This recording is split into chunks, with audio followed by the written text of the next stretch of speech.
지난주에 이어서 이사야서 61장을 한번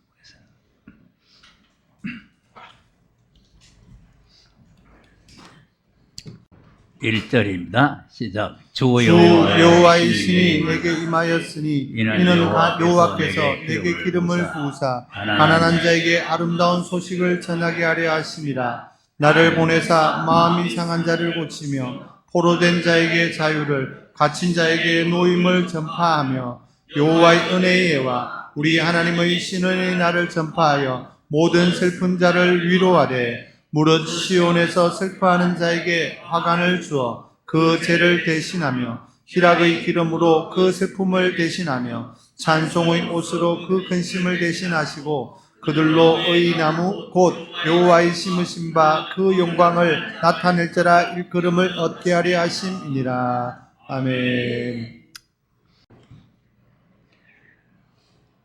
이 종말론이라고 하는 것을 우리가 잘 알아야 되는데, 이제 계시록만 하면 종말론인 줄 알고 있지만은 이 계시록을 잘못하면은 큰일 납니다. 그렇기 때문에 계시록일수록 정확해야 되는 거예요. 왜냐하면 다른 성경은 좀 틀려도 좀 틀려도 되는데 이 계시록은 틀리면 안 된다.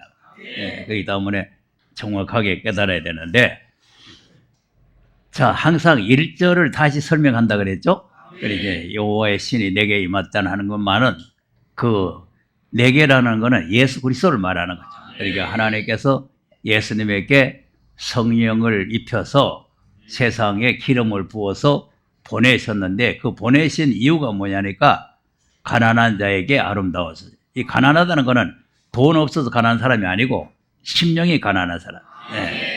그리고 돈 없는 사람도 이 복음, 돈 없는 사람이 또 복음 받아요. 돈 있는 사람 복음 안 받아요. 부자가 안 받잖아요. 그래서 그 시편에도 있는 말씀이지만은 로마서 11장 보면은 밥상이 올무가 됐다 그래요. 밥상이 올무가 돼가. 그래서 이제 말씀이 안 들어가는 거죠. 근데 그 영적인 의미가 있어도 밥상이라는 게, 물론 뭐 돈이 많아도 밥상이 되겠지만 아브라함의 자손이라고 하는, 하나님 앞에 나는 택함 받았다, 하나님 앞에 나는 구원받은 백성이다, 이게 또 밥상이 돼가지고, 그래서 이제 예수님 말씀 안 듣잖아요. 진리를 알지니 진리가 너희를 자유케 하리라. 그러니까 아이고 무슨 자유, 나 아브라함의 자손인데 안 받아들이잖아요. 그러니까 이런 게 다 밥상이에요. 그러니까 지금 오늘날 이 밥상을 받아놓은 사람들은 여기 안 옵니다. 큰 교회 목사 여기 누가 옵니까? 자기 교회 교육감만도 못하는데 여기 뭐하러 오겠어요? 그러니까 밥상이 큰 사람들은 이 말씀을 잘 못 받아들입니다. 그래서 가난한 자에게 아름다운 소식을 전한다. 그리고 이제 예수님 보내신 것이 뭐냐니까 마음 상한 자를 고치고, 그리고 포로된 자에게 자유. 이 포로도 이제 두 가지죠.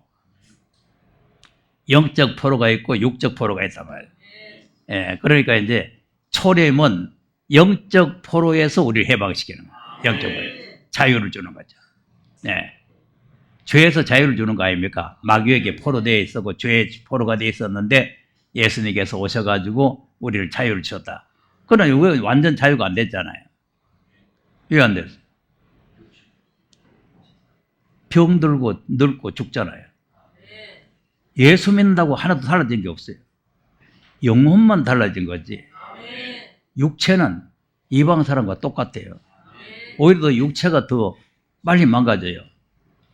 다른 사람 푹 잘 때 우리는 새벽에 나와야 되냐. 다른 사람 놀러 가는데 우리는 또 주일에 예배드리러 나와야 되냐. 그 육체는 더 망가지기가 쉽단 말이에요. 그러니까 육체가 해방을 받아야 돼요. 자유를 얻어야 돼요. 갇힌 자에게 노임. 갇힌 자. 죄에 갇혀있고 마귀에게 갇혀있고 감옥에 갇혀있고. 전에도 몇 번 했지만 베드로전서 3장에 보면은 옥에 있는 영들에게 복음이 전파된다는 거 있잖아요.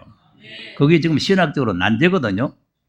그래서 이제 내가 몇 번 설명을 했는데 또 더 확실히 또 더 시끄럽다. 그래서 이제 금요일날 제가 또 설명을 하려고 그럽니다.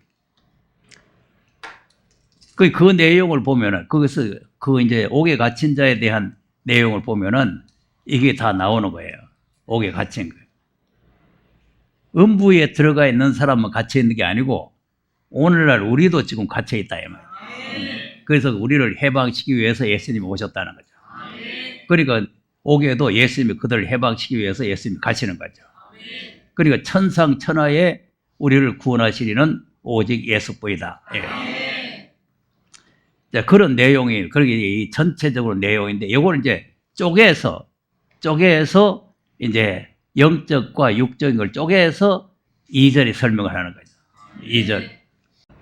여호와의 은혜의 해와 우리 하나님의 신원은 나를 전파하여 모든 슬픈 자를 위로하되. 은혜 해라고 했죠? 또 뭐 했어요?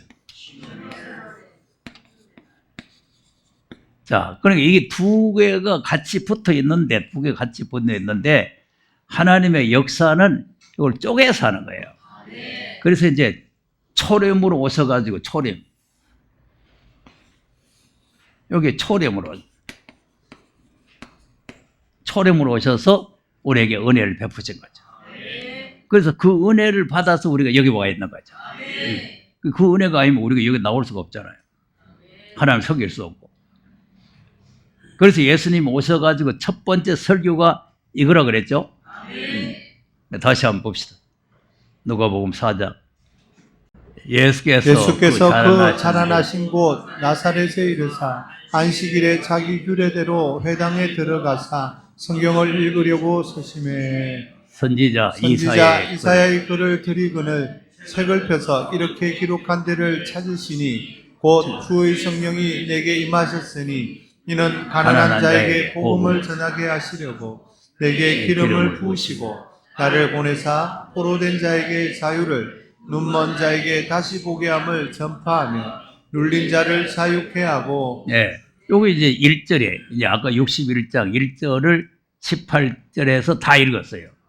그다음 주의 은혜의 해를 전파하게 하려 하심이라 하였더라. 자, 은혜의 해를 전파하게 하려 하십니다. 신의 날 안 읽죠? 안 읽고는 그다음 책을 덮어 그 맡은 자에게 주시고 앉으시니 회당에 있는 자들이 다 주목하여 보더라. 자, 보세요. 아멘. 이제 이 내용을 지난번에 한번 설명을 했지만 잘 들어야 됩니다. 책을 폈어요. 책을 폈어. 이사야서 61장을 폈다고.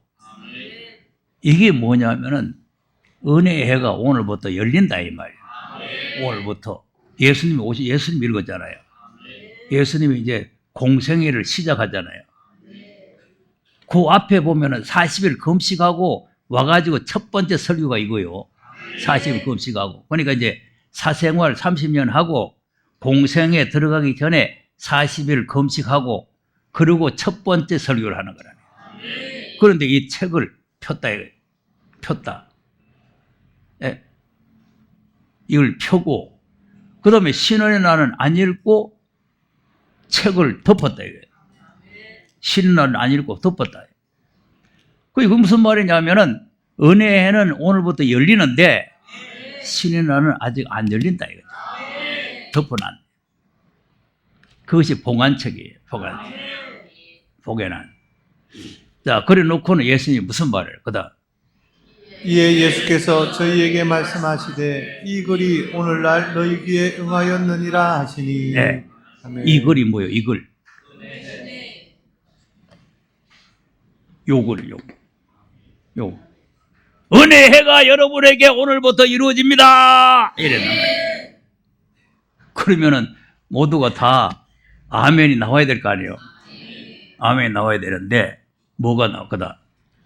저희가 다 그를 증거하고 그 입으로 나오는 바 은혜로운 말을 귀히 여겨 가로되 이 사람이 요셉의 아들이 아니냐. 자, 아멘. 요셉. 그러니까 고향에 가서 해놓으니까 자기 고향에 가서 요셉 집 아들이 다 알잖아요. 30년 동안 그 동네에서 같이 살았는데. 그런데 어느 사이에 한 40일 동안 안 보이더만은 나타나더니만은 이 글이 여러분에게 이루어진다고 하니까 누가 믿겠어요? 그 글이 이루어지려면 어떻게 돼요? 메시아가 오셔야 되잖아요. 메시아가 오셔야 되는데 요셉 집 아들이 글이 이루어졌다가 안 믿어지는 거예요. 그러니까 예수님을 쫓아내잖아요. 거기서. 믿는 게 아니고. 그 지금 우리가 내가 왜 지난주도 했는데 하느냐 하면은 신의 날에 대해서 우리가 잘 알아야 된다 이거죠. 이 신의 날을 덮어놨으니까 이게 또 열려야 되잖아요. 신의 날이 열려야 된다 말이에요. 그러니까 신날이 열려야 되는데 그래서 이제 이 신의 날이 열려야 되는데 지난주에는 때가 있다 그랬죠. 때가. 은혜가 올 때도 있고 신의 날이 오는 때도 있다. 그래서 신의 날이 작정돼 있다 그랬어요. 작정돼. 그래서 이제 심판 날이 몇 년도 며칠인지 모릅니다. 그러나 작정이 되어 있기 때문에 하루하루 그날이 가까이 오는 거죠. 그날에 우리가 주님 앞에 설 수 있는 준비를 해야 되는 거죠. 심판의 주로 오실 때. 네. 자, 그러니까 신원이라는 거는 우리가 이제 다시 다른 말로 하면은 원수를 갚고 보수한다는 그 말이야. 원수를 갚아준다. 이사야 34장 8절을 한번 보겠습니다. 자, 이것은 여호와의 보수할 날이요 시온의 송사를 위하여 신원하시리라. 네. 여호와가 보수할 날. 그 보수가 뭐냐면 원수를 갚는 날이란 말이에요. 예. 그러니까 시온이 송사. 우리가 지금 계속 억울하다고 기도하는 거 있잖아요. 그래서 누가복음 18장에 가난한 과부가 원통한 사정을 불의한 재판을 가서 자꾸 고소를 하잖아요. 그게 송사예요. 네, 억울한 일이 있습니다. 이게 좀 풀어주세요. 하는 거예요. 한번 누가복음 읽어봅시다. 18장. 시작. 항상 기도하고 낭망치 말아야 될 것을 저희에게 비유로 하여. 그러니까 우리 성도들이 송사는 하나님께 기도하는 거예요. 내 억울한 사정을 기도를 하나님께 말리는 거죠. 예. 그래서 항상 낭망하지 말라는 거는 기도를 했는데 응답이 안 된단 말이에요. 아이고, 응답도 안 된다. 기도 쳐야 되겠다. 이렇게 하지 마라, 그 말. 계속 기도해라는 거죠. 그다음.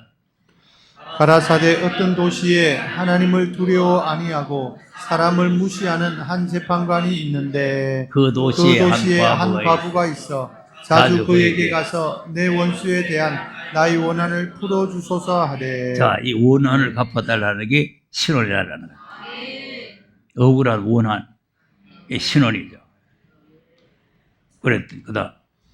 그가 얼마 동안 듣지 아니하다가 후에 속으로 생각하되 내가 하나님을 두려워 아니하고 사람을 무시하나 이 과부가 나를 번거롭게 하니 내가 그 원한을 풀어주리라. 그렇지 않으면 늘 와서 나를 괴롭게 하리라 하였느니라. 네.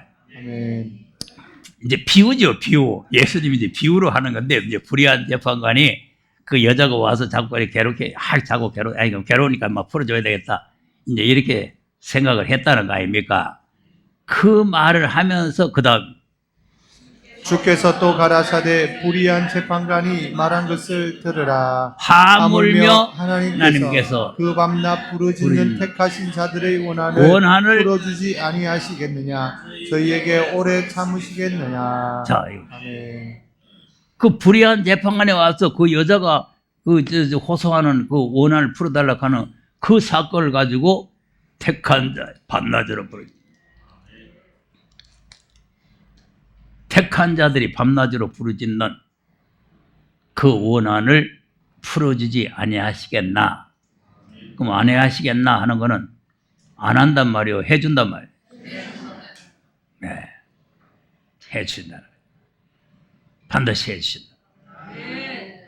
그러니까 이 원한이 언제부터 내려오냐면은 창세기 4장 10절에서부터 시작. 가라사대 네가 무엇을 하였느냐? 내 아우의 핏소리가 땅에서부터 내게 호소하느니라. 네. 아멘. 아우가 누구요? 아벨이죠? 가인이 아벨을 죽였죠? 감쪽까지 죽였죠? 아무도 모르게 죽였지만 피는 살아서 하나님 앞에 소리를 지르는 거죠. 아우의 피가 내한테 호소를 한다. 호소. 내 억울합니다! 이 호소를 하는 거죠. 그것이 신원이라니까. 내 억울함을 좀 풀어주시오. 내가 지금 이 형한테 내가 맞아 죽었다. 그게 아무도 모르는 거예요. 하나님은 아시죠. 그런데 이 소리를 하나님께서 계속 듣고 계시는 거죠. 안 풀어주고. 또 이거 풀어달라고 소리 지르는 사람 보겠어요. 역대하 42장인가? 24장이네. 역대하 24장, 42장이 아니고. 24장 22절. 요아스 왕이 이와 같이 스가랴의 아비 요야다의 베푼 은혜를 생각지 아니하고 그 아들을 죽이니 저가 죽을 때 이르되 여호와는 감찰하시고 신원하여 주옵소서 하니라. 네. 이 요야다가 말이죠. 요아스를 쪼매난 가난아이를 갖다가 도적질해가지고 성전에서 6년 동안 숨겨서 키웠어요. 그래가지고 6살 될 때에 왕권을 맡겨가지고 나라를 맡긴 거 아닙니까? 그러면 지가 그때에 죽을 건데, 그때 이 요아스가 죽을 건데, 이 요야다의 그 부인이 도적질 해와가지고 살려놨단 말이에요. 또 살려준 뿐만 아니라 왕까지 만들었어요. 근데 요야가 죽고 나니까 배신을 해가지고 그 아들이 가서 외쳤어요. 왜 외쳤냐니까 요야다가 죽고 나니까 모두가 우상을 섬기는 거예요. 하나님 안 섬기고. 그리고 선자들이 가서 그러면 안 된다 하니까 다 죽이는 거예요. 그리고 하나님께서 이 요야다 아들 스가랴에게 성령이 임해가지고 이 아들이 가서 이제 소리를 지른 거 아닙니까? 그 앞에 20절에서 한번 보세요. 이에 하나님의 신이 제사장 요야다의 요야다의 아들 아들 스가랴에게 스가랴를 감동시키시매 그가 그가 백성 앞에 높이 서서 저희에게 이르되 여호와께서 말씀하시기를 너희가 어찌하여 여호와의 명령을 거역하여 스스로 형통치 못하게 하느냐 하셨나니 너희가 여호와를 버린 고로 여호와께서도 너희를 버리셨느니라 하나. 예. 네. 그리고 이 하나님의 성령이 임해가지고 성령의 감동을 받아가지고 지금 외치는데 그 사람을 죽여버렸단 말이에요. 그게 얼마나 억울합니까? 그런데 여기에서만 있는 게 아니고 우리가 잘 아시는 대로 스데반도 복음 전하다가 돌에 맞아 죽는 거 아닙니까? 그런데 거기는 저들의 죄를 용서해달라고 그랬지만 그게 신뢰다라는 말이에요. 예수님도 십자가에 달리면서 저들의 죄를 용서해달라고 했지만 그게 신뢰해달라는 말이라니까. 히브리서 12장 24절 보세요. 시작. 새 언약의 중보이신 예수와 및 아벨의 피보다 더 낫게 말하는 뿌린 피니라. 자, 보세요. 새 언약의 중보이. 예수님이 새 언약의 피를 흘렸죠? 우리 예수님이 새 언약의 피를 흘렸는데 그 피가 아벨이 아까 억울하다고 호소한다 그랬잖아요. 그 호소보다도 더 낫게 호소를 한다는 거 아닙니까? 그러니까 이 모든 지금 앞서간 종들의 피의 호소가 응답되어지는 게 신의 날이다 이거죠. 그래서 하나님께서 심판해서 하나님이 신원을 하신다 이거죠. 자, 그러니까 이제 지난주에는 그 시기가 있다 이제 이렇게 말씀을 했는데, 자, 그래서 이제 왜 그렇게 하느냐 하면 하나님께서 원수를 내가 갚아줄 테니까 너희들이 갚지 말고 나한테 맡겨놔라 그랬잖아요. 자, 히브리서 10장 30절 보세요. 자, 원수 갚는 것이 내게 있으니 내가 갚으리라 하시고 또 다시 주께서 그의 백성을 심판하리라 말씀하신 것을 우리가 아노니. 예. 아멘. 원수를 내가 갚아주겠다. 그리고는 심판하겠다. 그죠? 원수 갚는 날이 심판 날이야. 내가 원수 갚겠다는 심판하신 날이거든요. 자, 로마서도 보세요. 로마서 12장 19절입니다. 이제 내 사랑하는 자들아 너희가 친히 원수를 갚지 말고 진노하심에 맡기라. 기록되었으되 원수 갚는 것이 내게 있으니 내가 갚으리라고 주께서 말씀하시니라. 자, 보시오. 아멘. 너희들이 친히 갚지 마라. 내가 다 갚아주겠다. 진노하지. 아까는 이제 심판에 맡기라 그랬죠? 이거는 진노하심. 그 계시록은 하나님의 진노하시는 날에 이루어지는 말씀이란 말이에요. 네. 진노. 은혜는 좋으신 하나님, 사랑의 하나님. 이것이 이제 은혜고, 이 신호는 진노하시는 하나님. 그 앞에 아무도 설 수가 없어요. 그래서 진노하심에 맡기라는 거예요. 하나님 진노가 오면 무섭습니다. 그래, 지난주에 불받아야 된다 그랬잖아요. 예. 그래서 이제 앞으로 이제 심판이 어떤 심판이냐면은 이 핏값을 갚아주는 심판이다. 자, 계시록 16장 5절을 보겠습니다. 시작. 내가 들으니 물을 차지한 천사가 가로되 전에도 계셨고 시방도 계신 거룩하신 이여 이렇게 심판하시니 의로우시도다. 자, 아멘. 심판이 이롭다 그랬죠? 예. 그다음 저희가 성도들과 선지자들의 피를 흘렸으므로 저희로 피를 마시게 하신 것이 합당하니이다 하더라. 선자들이나 모든 종들의 피를 흘렸기 때문에 피를 마시게 하겠다는 거죠. 그다음 또 내가 들으니 제단이 말하기를 그러하다. 주 하나님 곧 전능하신 이시여 심판하시는 것이 참되시고 의로우시도다 하더라. 네. 아멘. 심판이 참되고 이롭다.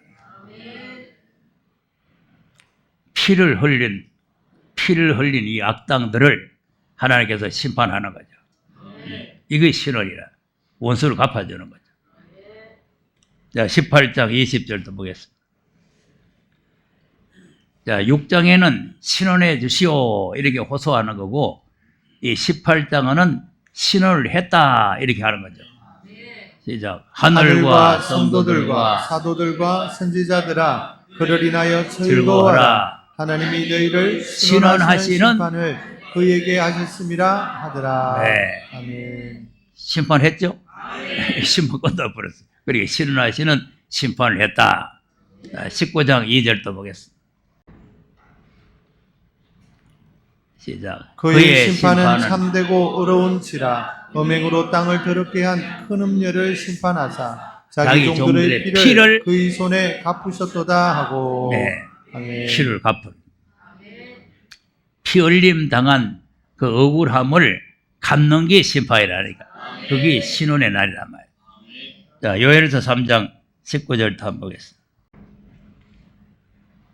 시작. 그러나 애굽은 황무지가 되겠고 에돔은 황무한 들이 되리니 이는 그들이 유다 자손에게 간포를 행하여 무죄한 피를 그 땅에서 줬다며. 피 흘렸음이니라. 그러니까 네. 이제 순교자들은 무죄한 피죠.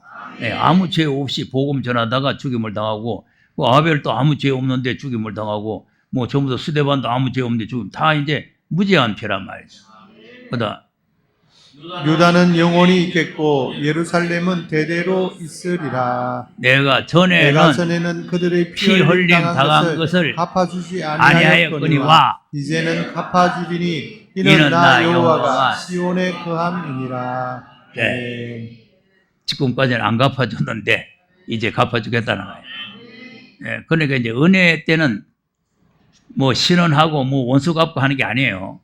원수가 줄이게도 모이고 목마르고 마시고 더 원수를 사랑하고 이렇게 하는 거예요. 그런데 이제 신원의 때는 원수를 사정없이 갚는 겁니다. 예, 그러니까 내가 갚아주지 않았지만 이제는 원수를 갚겠다. 그런데 자, 그러면 이제 심판장은 누구신가? 그러니까 심판하시는 심판장. 자, 시편 7편 11절 한번 보겠습니다. 시작. 하나님은 의로우신 재판장이시며 매일 분노하시는 하나님이시로다. 네. 아멘. 하나님은 이로운 재판. 잘못이면 잘못 있는 대로, 잘못 없으면 잘못 없는 대로. 예. 그러니까 이제 심판을 안 받으려면은 뭘 하라고 그다음. 사람이 회개치 아니하면 저가 그 칼을 가르시며 그 활을 이미 당기어 예비하셨도다. 네. 아멘. 뭐 하나면 심판. 이 하나님 앞에 감사한 거는 죄가 있어도 회개하면 된다는 거죠. 그러니까 하나님께서 심판장인데 이제 회개하라 이 말이죠. 자, 그 다음에 또 하나님께서 또 심판장 한번 보겠습니다. 시편을 또 다시 보겠어요. 50장 6절을 보겠습니다. 이장 하늘이 그 공의를 선포하리니 하나님 그는 재판장이심이로다. 네. 아멘. 자, 하나님 공의를 선포하고 심판하시는 분은 하나님이시죠? 예. 그러니까 하나님께서 공의로 심판한다고 말이에요. 예. 아까 이제 정직하게 한다 이렇게 하지만 이 공의라는 거는 선과 악을 분명하게 해가지고 공의로 심판하시는 그 심판장이 하나님이시다. 75편 7절 더 보겠습니다. 이제 오직 재판장이신 하나님이 이를 낮추시고 저를 높이시느니라. 네. 아멘. 재판장이 하나님. 또 야고보서 4장 12절 더 보겠습니다.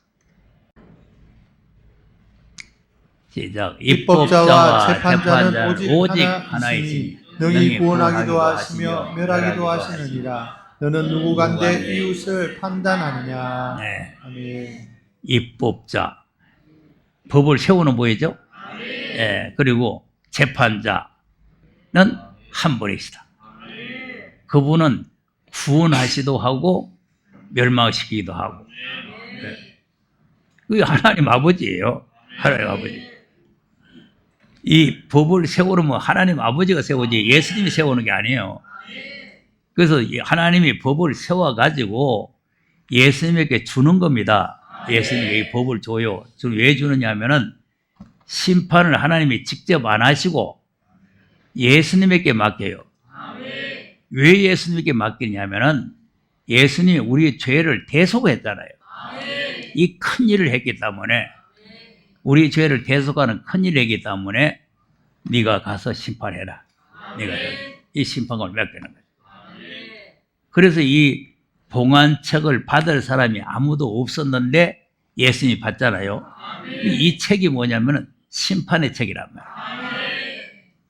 자, 요한복음 5장 22절에서 한번 읽어보세요. 시작. 아버지께서 아무도 심판하지 아니하시고 심판을 다 아들에게 맡기셨으니. 자, 보세요. 아버지가 심판자인데 아버지가 아무도 심판 안 하고 아들은 다 맡겨버렸죠? 예. 그 왜 그러냐면 아들을 높이기 위해서요. 아들. 이 아들이 큰 일을 했잖아요.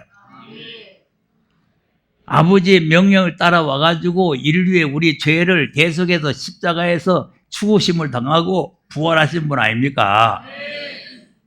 우주광선에 그 일을 할 분이 누가 있겠어요? 또 다른 사람이 한들 무슨 속죄가 됩니까?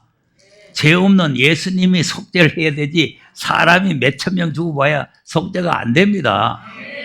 그러니까 이런 큰 일을 하셨기 때문에 하나님께서 아들에게 심판권을 맡겨서 아들을 공경을 받게 한다고 말이에요. 그다음 이는 모든 사람으로 아버지를 공경하는 것 같이 아들을 공경하게 하려 하심이라. 아들을 공경치 아니하는 자는 그를 보내신 아버지를 공경치 아니하느니라. 네. 아멘. 자, 보세요. 이런 말씀을 보면은 아버지와 아들이 계시는 게 맞죠? 근데 왜 자꾸 삼위일체라고 하냐? 이 마귀 새끼들이 전부 다 하나님을 갖다가 완전히 삼위일체라고 해가지고 이러면 아버지 됐다, 이러면 아들 됐다, 이러면 성이 있다. 도깨비도 아니고 뭘고 그런 게 있어요. 그러니까 지금 오늘날 이 신학이 아주 마귀들이 차지를 해 들어가가지고 망치고 있는 거예요. 그런데다가 더 망치는 건 뭐냐면 또 이 붉은 용에 들어가가지고 또 이 붉은 짐승들을 또 좋아하고 있어요. 그것들이 먹이는 여러분 교훈을 받으면 음행의 포도주를 먹고 유황불로 들어갑니다. 그 정신을 바짝 차려야 되는 거예요. 네. 덮어놓고 아무거나 다 주워 먹고 던기다가 나중에 유황불 들어가지 말고 우리가 진리를 분별해야 된다 이 말이에요. 자, 그다음 내가 진실로 진실로 너희에게 이르노니 내 말을 듣고 또 나 보내신 이를 믿는 자는 영생을 얻었고 심판에 이르지 아니하나니 사망에서 생명으로 옮겼느니라. 자, 아멘. 예수님을 보내신 분이 있고 보냄을 받은 분이 있잖아. 자기 혼자 왔던 거 아니잖아요. 나를 보내셨다는 거야. 아버지가 나를 보내셨다. 그다음 진실로 진실로 너희에게 이르노니 죽은 자들이 하나님의 아들의 음성을 들을 때가 오나니 곧 이때라. 듣는 자는 살아나리라. 네. 아멘. 자, 죽은 자들이 하나님의 아들의 음성을 들을 때가 오는데 이때 듣는 자들이 살아난단 말이죠. 그래서 이걸 이제 또 잘 알아야 되는 거예요. 이때라는 거는 우리의 영혼이 살아나는 거예요. 영혼이. 그래서 사람은 이제 육과 영혼이 둘이잖아요. 예. 그러니까 이제 초림은 우리의 영혼을 살리러 오신 거죠. 그러니까 초림의 복음을, 이 은혜 복음은, 이 은혜 복음은 영혼을 살리는 거예요. 신은의 복음은 영육을 살리는 거죠. 이게 몸의 구석이야. 그러니까 지금 이때에 듣는 자. 그 지금 오늘 이때라는 거는 은혜 복음 듣잖아요. 이때. 여기 오신 분은 지금 미래 될 일을 듣지만은 우리가 지금까지 믿고 있는 거는 은혜 복음이란 말이죠. 그걸 믿으면 영혼이 살아나는 거죠. 영혼이. 예, 그 복음을 듣고 영혼이 살아가요. 복음을 들어야 영혼이 살아가요. 안 들으면 영혼이 못 사는 거죠. 그다음 아버지께서 자기 속에 생명이 있음 같이 아들에게도 생명을 주어 그 속에 있게 하셨고 또 인자됨을 인하여 심판하는 권세를 주셨느니라. 이를 기이 이를 여기지 말라. 기여기지 말라. 무덤 속에 있는 자가 다 그의 음성을 들을 때가 오나니. 자, 여기는 이제 들을 때가 오죠. 무덤 속에 있는 자가 아들의 음성을 들을 때가 오는 거예요.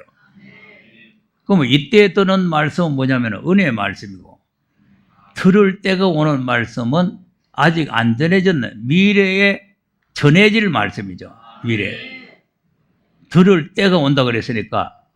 그다음 선한 일을 행한 자는 생명의 부활로 악한 일을 행한 자는 심판의 부활로 나오리라. 네, 부활입니다. 부활. 육이 구원받으려면 부활해야 될 거 아니겠어요? 그러니까 그냥 우리가 예수 믿고 가만히 있으면 부활하는 게 아니고 말씀이 들어가야 부활하는 거예요. 말씀이 들어가야. 이 말씀이 안 들어가면은 부활할 수가 없어요. 그러니까 이제 이 영혼도 죽었잖아요. 죽었는데 이 은혜의 복음이 들어가니까 거듭나잖아요. 은혜의 복음이 들어가야 거듭나는 거예요. 그러니까 이제 이것도 이제 육신도 여기 이제 무덤 속에 있든지 살아 있든지 이 말씀을 들어야 몸의 구속이 이루어진다 그 말이에요. 들을 때가 온다. 들을 때가 온다. 그러니까 이거는 장래사라고 장래사. 미래 들을 때가 온다. 그게 들어야 되는 거예요. 자, 영혼도 들어야 되는지 한번 보겠어요. 에베소서 2장 4절 5절 한번 보세요. 이제 긍휼에 풍성하신 하나님이 우리를 사랑하신 그 큰 사랑을 인하여 허물로 죽은 우리를 그리스도와 함께 살리셨고 너희가 은혜로 구원을 얻은 것이라. 자, 허물로 죽었던 사람이죠. 그러니까 그 말이 무슨 말이냐면 육체가 죽었다는 게 아니라 영혼이 죽은 상태인데 이 은혜로 은혜의 복음으로 우리를 살려놨다. 구원했다는 거예요. 네, 여기는 구원했다는 거고. 그러니까 이제 어떻게 구원했냐면 허물로 죽은 우리를 그리스도와 함께죠. 예수님이 십자가에 죽으셨다가 예수님이 부활할 때 우리도 같이 살아났다는 거예요.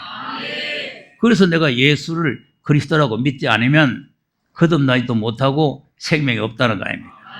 오늘 교회에서는 만날 예수 그리스도는 광고도 없고 좀 거짓 선지들이 앉아가지고 뭐 여러분 믿습니까? 이런 소리를 듣고 앉아있으면은 유황불로 들어가요. 그러니까 우리가 진리를 바르게 잘 알아야 되는 거죠. 또 베드로전서 1장도 보세요. 3절 시작. 찬송하리로다 우리 주 예수 그리스도의 아버지 하나님이 그 많으신 긍휼대로 예수 그리스도의 죽은 자 가운데서 부활하심으로 말미암아 우리를 거듭나게 하사 산 소망이 있게 하시며. 자, 보세요. 아멘. 예수 그리스도의 죽은 자 가운데서 부활이죠. 부활하심으로 말미암아 우리가 같이 거듭납니다. 예수님이 부활할 때 거듭나. 그러니까 이제 아까 이 예수님이 부활할 때 같이 살아났다는 말이나 우리를 거듭났다고 하는 말이나 같은 말이에요. 이게 뭐냐 하면은 9절 믿음의 결국 곧 영혼의 구원을 받음이라. 자, 무슨 구원이에요? 영혼의 구원. 받을 게 아니고 받아버려요. 영혼의 구원을 받아본 거예요. 우리의 영육 구원이 앞으로 미래 될 일이에요. 네. 그러니까 들을 때가 온다 하는 거, 들을 때. 그걸 들어야 우리가 영육이 구원을 받게 된다. 그래서 예수님에게 이제 이 심판권을 다 이제 맡겼는데 그 맡기는 방법이 이 책을 맡기는 거예요. 책을. 계시록 5장 1절입니다. 시작. 내가 봄에 보좌에 앉으신 이의 오른손에 책이 있으니 안팎으로 썼고 일곱인으로 봉하였더라. 자, 그러니까 이제 이 심판의 책이 안팎으로 써졌죠? 예, 안팎으로 써졌는데 안팎으로 썼다는 것은 여러 가지 의미가 있는데 정확무오하다. 완벽하게 빠진 것이 없다. 그다음 또 봄에 힘있는 천사가 큰 음성으로 외치기를 누가 책을 펴며 그 인을 떼기에 합당하냐 하니 하늘 위에나 땅 위에나 땅 아래에 능히 책을 펴거나 보거나 할 리가 없더라. 그러면 이 책 받을 사람이 하늘 위에 땅 아래 아무도 없죠? 왜 없어요? 하늘 위에도 유명한 분들 많고 땅 위에도 유명한 분들 많은데 왜 없어요? 하늘 위에 모세도 있고 말이죠. 예, 엘리야도 있고 엘리사도 있고 뭐 훌륭한 분들 많잖아요. 에녹도 있고 노아도 있고 아브라함도 있고 그 중에 한 사람이 모아서 받아도 되잖아요. 그러니까 이 책이 단순하게 무슨 받아가는 그런 책이 아니고 이거 심판의 책이란 말이에요. 그럼 아까 심판을 아들에게 맡겼다 그랬잖아요. 그럼 우주광산에 심판할 사람이 누가 있네요? 아무도 없잖아요. 그러니까 아들밖에 없으니까 아무도 없더라 이거죠. 그다음 이 책을 펴거나 보거나 하기에 합당한 자가 보이지 않기로 내가 크게 울었더니 장로 중에 하나가 내게 말하되 울지 말라. 유대 지파의 사자 다윗의 뿌리가 이기었으니 이 책과 그 일곱인을 떼시리라 하더라. 네. 아멘. 유다 지파 사자가 누구요? 그리고 바로 예수 그리스도가 이겼기 때문에 이 책을 받는다는 거. 그리고 이겼다는 게 무슨 말이냐면 누굴 때려잡아가 이긴 게 아니고 십자가에 죽으시고 부활하셨다 그 말이야. 그러니까 이 심판권을 행사할 사람은 인류의 죄를 속죄한 사람이라 이러나요. 인류의 죄를 속죄하고 부활하신 그분이 심판권을 받는 거지 니나 내나 아무나 받는 게 아니에요. 아무리 아브라함이 훌륭하다 해도 아브라함이 우리를 심판할 자격이 없어요. 예, 그 사람도 우리와 똑같은 사람이에요. 똑같이 우리와 같은 사람이고 그 사람도 밥 먹고 죽고 무덤에 가쁜 사람이요. 부활하신 분은 예수님밖에 없는 거예요. 네. 그것도 그냥 부활이 아니고 우리의 죄를 속죄하고 부활하신 거죠. 그러니까 그 예수님이 이겼기 때문에 이 책을 받기에 합당하다. 그다음 내가 또 보니 보좌와 내 생물과 장로들 사이에 어린 양이 있었는데 일찍 죽임을 당한 것 같더라. 일곱 뿔과 일곱 눈이 있으니 이 눈은 온 땅에 보내심을 입은 하나님의 일곱 영이더라. 아멘. 어린 양으로 오셨죠. 어제 누가 내한테 또 질문을 했는데 세상 죄를 지고 가는 하나님 어린 양이라 했는데 그거는 우리 원죄를 사하는 죄를 말하는 거 아니냐 이렇게 질문을 했더라고요. 세상 죄를 지고 가는 하나님 어린 양. 예. 그래서 내가 또 질문했지. 그러면 우리 자범죄는 누가 속죄하느냐? 예수님이 원죄를 속죄하고 그럼 자범죄를 누가 썼냐? 그러니까 이 왜 그런 말을 하느냐 하면은 오늘날 이 신학자들이 잘못 알고 있는 거예요. 뭘 잘못 알고 있냐면은 예수님이 십자가에서 피 흘리심으로 과거제, 현재제, 미래까지 다 사해 버렸으니까 우리는 아무 걱정할 거 없다. 그러니까 우리는 아무도 심판을 안 받고 다 그 나라에 들어갈 줄라 믿습니다. 이렇다고 소리를 하고 있으니까 그런 질문이 내한테 오는 거예요. 과거제, 현재, 미래제 다 사해 버렸으니까 걱정할 거 없잖아요.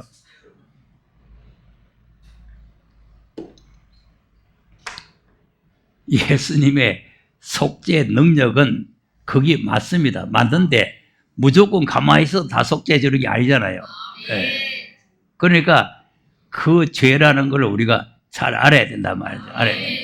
네. 그래서 이제 예수님이 어린 양이 나타나가지고 이 책을 봤는데 일찍 죽임을 당했다. 그러니까 우리 죄를 속죄를 했단 말이에요. 네. 속죄를 했으니까 이제 속죄를 해뿐만 아니고 성령을 또 보내주셨어요. 온 땅에 보냄을 받은 한 7명이라고 그랬잖아요. 예수님이 성령까지. 그러니까 이 책을 받기에 합당하다 이 말이에요.